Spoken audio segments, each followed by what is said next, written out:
Hello everyone, स्वागत है आप सभी का स्टेनो टॉक्स पर। रेडी हो जाइए 100 वर्ड्स पर मिनट की स्पीड से डिक्टेशन लिखने के लिए। डिक्टेशन स्टार्ट होगी 5 सेकेंड बाद।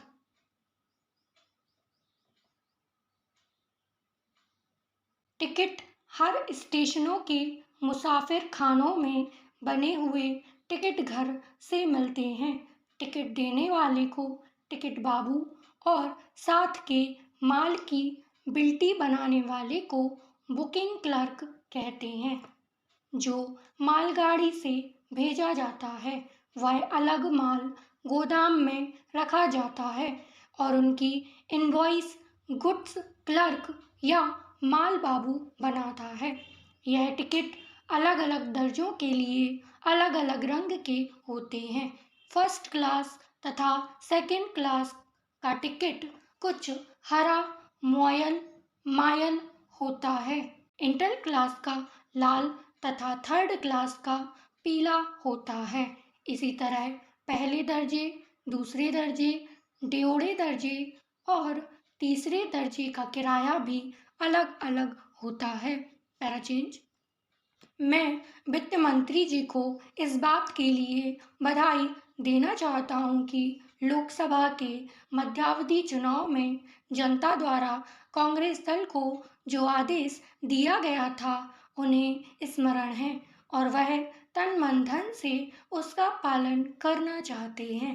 वह आदेश था देश में सामाजिक और आर्थिक विषमता दूर करने का, देश से गरीबी, बेकारी और बेरोजगारी को हटाने का और देश के जो पिछड़े हुए हिस्से हैं उनका पूरा विकास करने का। साथ ही साथ इस बात का भी आदेश था कि देश के अंदर इस प्रकार की सामाजिक और आर्थिक व्यवस्था पैदा की जाए जिसके अंतर्गत जनता शोषण से मुक्त हो सके। पैराचेंज। आज भी हम इतना ही कह सकते हैं कि इस पद्धति का अभी केवल प्रयोग ही किया जा रहा है। इसे राष्ट्रीय कार्यक्रम मानकर हमारी सरकार ने उसको चालू करने का निश्चय नहीं किया है और क्रियात्मक रूप से कुछ करने की बात तो नहीं के बराबर ही है।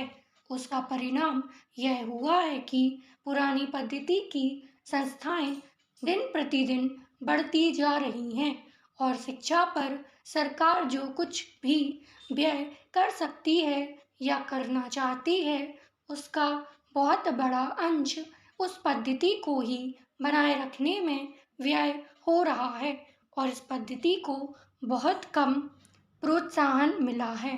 पैराचेंज। अपने देश में पश्चिमी भोजन परोसने वाले रेस्तरां की भरमार है। अन्न में भी फैशन का प्रवेश हो गया। आहार विशेषज्ञों का कहना है कि पश्चिमी भोजन के कारण युवाओं का व्यवहार आक्रामक हो गया है और वे चिड़चिड़े हो गए हैं। कम से कम भारत में अन्न के महत्व को समझना चाहिए। हमारे यहाँ रसोई के केंद्र में माँ होती थी और माँ का अर्थ जननी नहीं है। माँ एक पद है जो हमारी बहन, बेटी, पत्नी, भाभी किसी में भी हो सकता है। जिस दिन भारत के घरों से अन्न माता बहनों के हाथ से फिसला, गृहस्थी में शांति का अकाल पड़ जाएगा। पैराचेंज। सभी संस्थाओं को अपनी सीमाओं में रहते हुए ही कार्य करना चाहिए और अन्य के क्षेत्राधिकार में हस्तक्षेप नहीं करना चाहिए। दूसरी तरफ तीनों अंगों को एक अच्छे प्रशासन के हित में एक दूसरे का सहयोग भी करना चाहिए। यह अर्थों में विधि के शासन को सुनिश्चित करता है। यह चेक एंड बैलेंस के एक प्रणाली का सृजन करता है। शक्ति पृथक्करण का यह सिद्धांत हमारे संविधान का आधारभूत ढांचा है।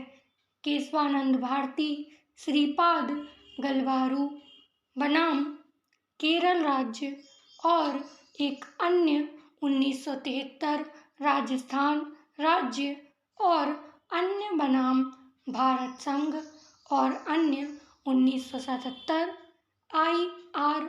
कोल्हो द्वारा तमिलनाडु राज्य 2007 और तमिलनाडु राज्य बनाम केरल राज्य 2014। इसलिए तीनों अंगों को अपनी संवैधानिक सीमाओं के भीतर इस प्रकार कार्य करना चाहिए कि एक दूसरे के कृत्यों, क्षेत्राधिकारों का संविधानिक अतिक्रमण ना हो और संविधानिक लक्ष्यों एवं उद्देश्यों की प्राप्ति के लिए राज्य के तीनों अंग मिलकर कार्य करें। आई होप डिक्टेशन आप सभी ने लिख लिया होगा। टोटल 566 शब्द बोले गए हैं, थोड़ा बहुत फ्लक्चुएशन हुआ है इसमें।